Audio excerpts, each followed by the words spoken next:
sejam novamente muito bem-vindos ao nosso IMGA Podcast. O meu nome é Rui Machado, diretor de investimentos da IM Gestão de Ativos.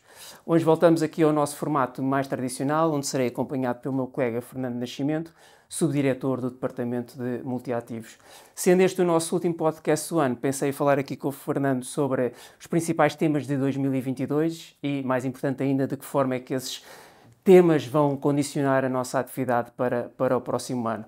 Mas começamos, como habitualmente, pelo mês passado, novembro. Não nos vamos alargar muito, porque os temas que foram dominantes neste mês vamos também abordar mais à frente.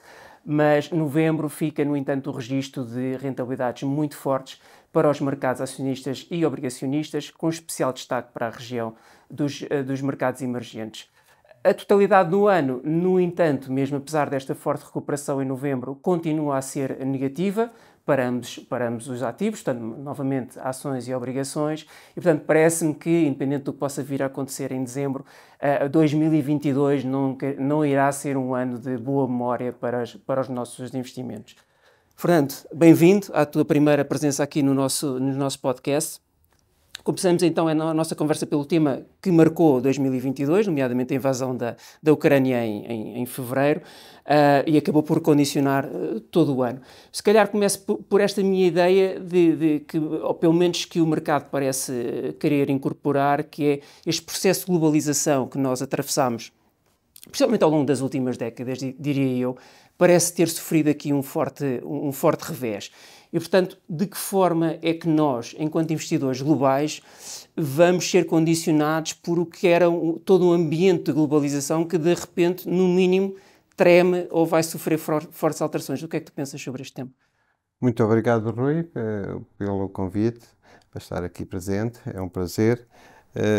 Respondendo à tua pergunta, efetivamente, acho que há uma estratégia ampla por parte da China e da Rússia, e diria até de todos os BRICS, em desafiar o mundo unipolar em que temos vivido nas últimas décadas e, particularmente, a hegemonia de todo o poderoso dólar norte-americano.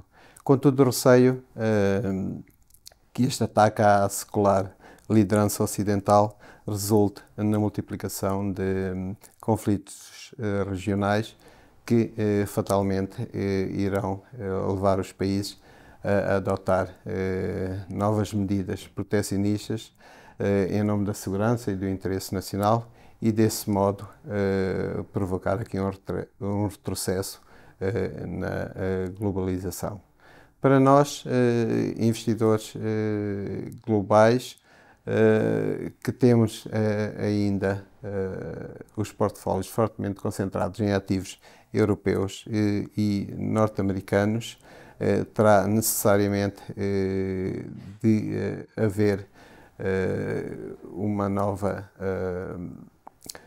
realocação de ativos para dar mais peso, mais relevo, não só a estas geografias, como também a determinados setores, como a defesa, a cibersegurança e os recursos naturais. E, portanto, de alguma forma, parece-me que, e a tua resposta vai nesse sentido, a guerra vai deixar aqui algum tipo de sequelas um bocadinho mais para a frente, independente do conflito a terminar já amanhã, por exemplo, mas vai deixar aqui...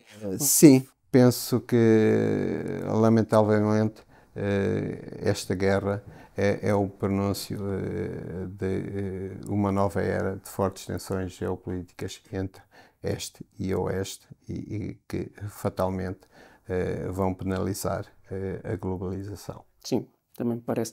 Outros dos temas do ano, e muito associado também à guerra na Ucrânia, teve a ver com o aumento exponencial da inflação. Se bem que já vinha um bocadinho de um passado mais recente, nomeadamente motivado pelas políticas monetárias expansionistas, mas houve aqui um trigger com a guerra. Achas que, se de alguma forma este conflito for ultrapassado, nós voltamos a uma moderação da inflação, ou esse tempo já não volta de alguma forma? É fácil hoje, Rui, culpar a guerra, as sanções ou até mesmo os cortes no fornecimento de energia pela alta inflação que estamos a assistir. Mas é justo salientar que já em janeiro, antes da invasão da Ucrânia, experienciávamos uma forte dinâmica inflacionista e que é, sobretudo, promovida por anos consecutivos de políticas monetárias ultra-expansionistas. E esta massiva criação artificial de liquidez por parte dos bancos centrais fatalmente iria conduzir a um choque inflacionista. Achas que vai haver alguma reversão desse movimento? Ou será algo um bocadinho Acredito, mais obviamente, que vamos vencer a inflação, mas temo que esse processo de reversão seja bastante mais demorado do que aquilo que desejamos.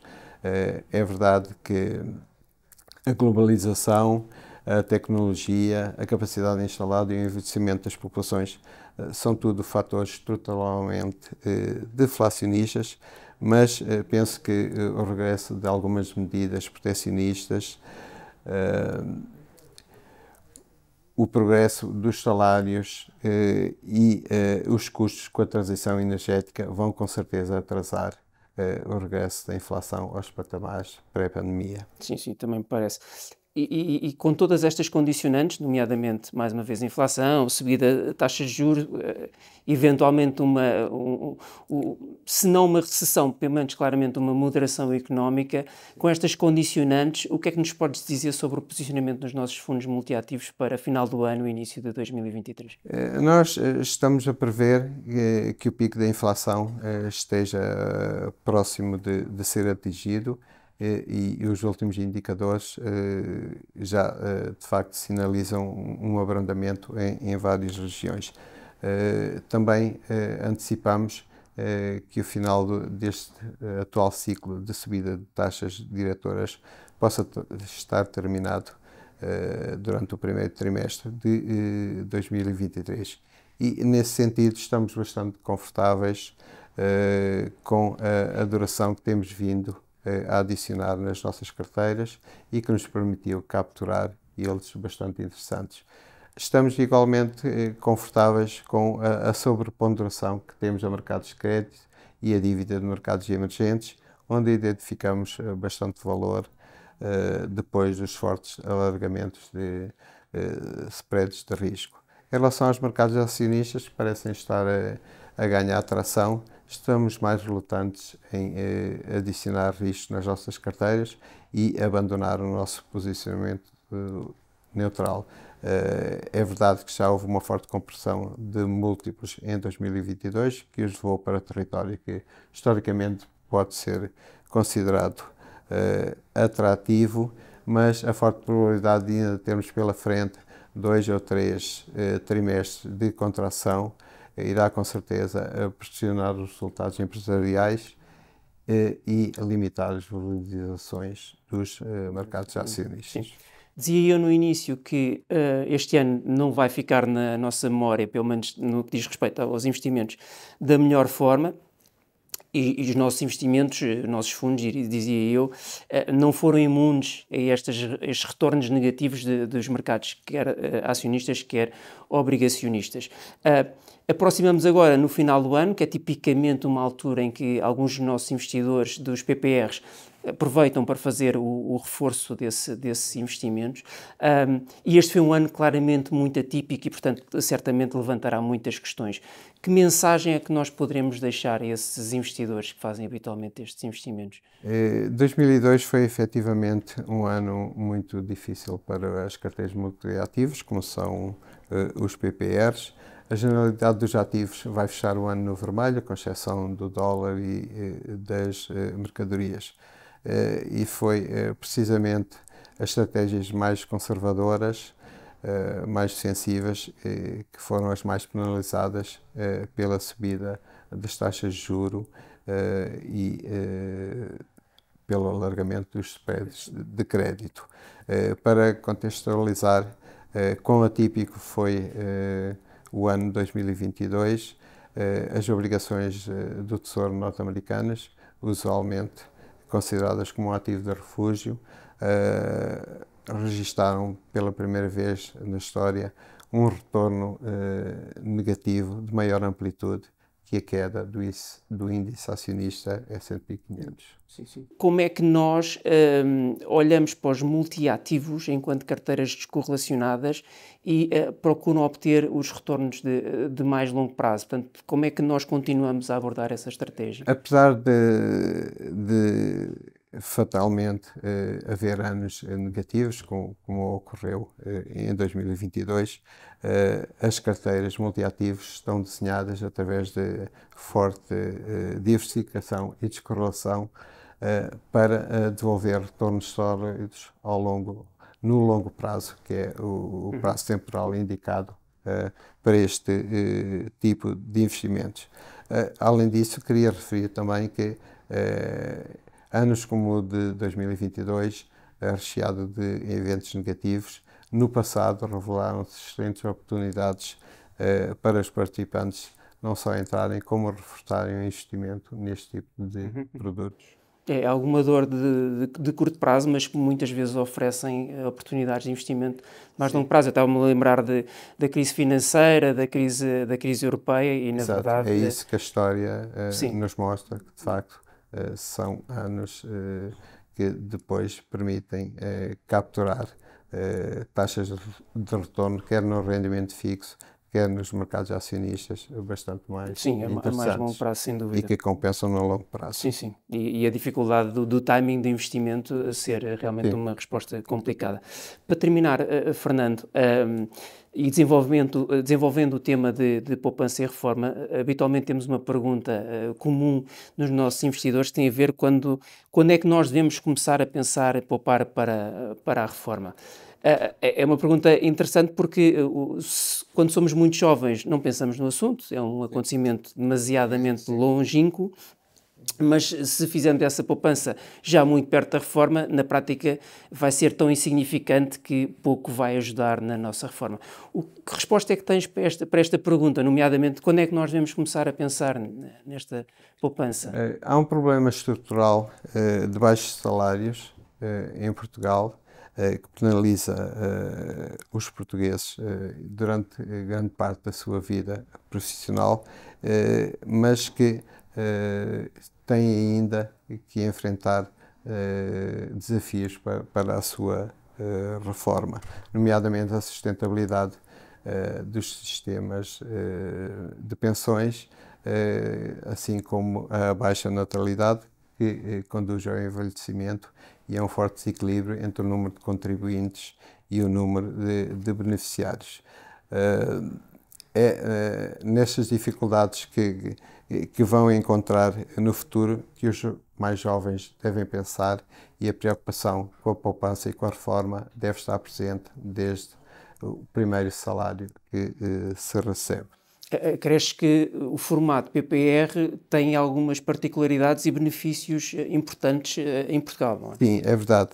Nós, na MGA, temos já produtos que acompanham os diferentes ciclos de vida de cada participante, desde os mais jovens, quando o perfil de risco é mais alto, uma vez que são mais tolerantes ao risco nessa altura, e o objetivo é precisamente a acumulação de capital, até aos mais velhos, em que a preocupação é apenas já a preservação de capital e produtos mais concentrados em rendimento fixo.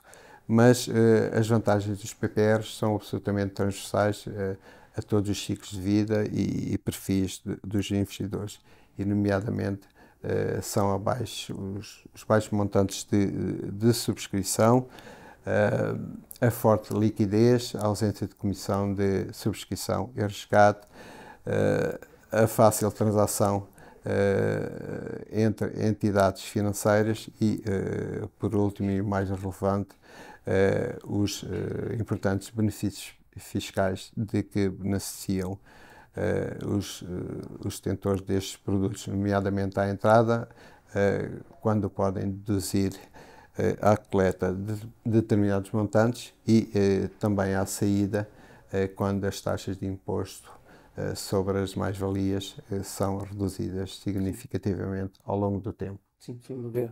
Fernando, muito obrigado pela tua presença. Obrigado a todos também que nos acompanharam. Já sabem, subscrevam e deixem as vossas sugestões nas nossas redes sociais em @IEMGestãodeativos. Aproveito também para vos convidar a assistir o nosso próximo IMGA Podcast, que irá ser emitido no início de janeiro, nomeadamente com o tema de perspectivas para 2023, onde vamos detalhar um bocadinho mais a nossa estratégia para esse ano. Até lá, desejo a todos boas festas e um excelente início de 2023. Bons investimentos e até breve.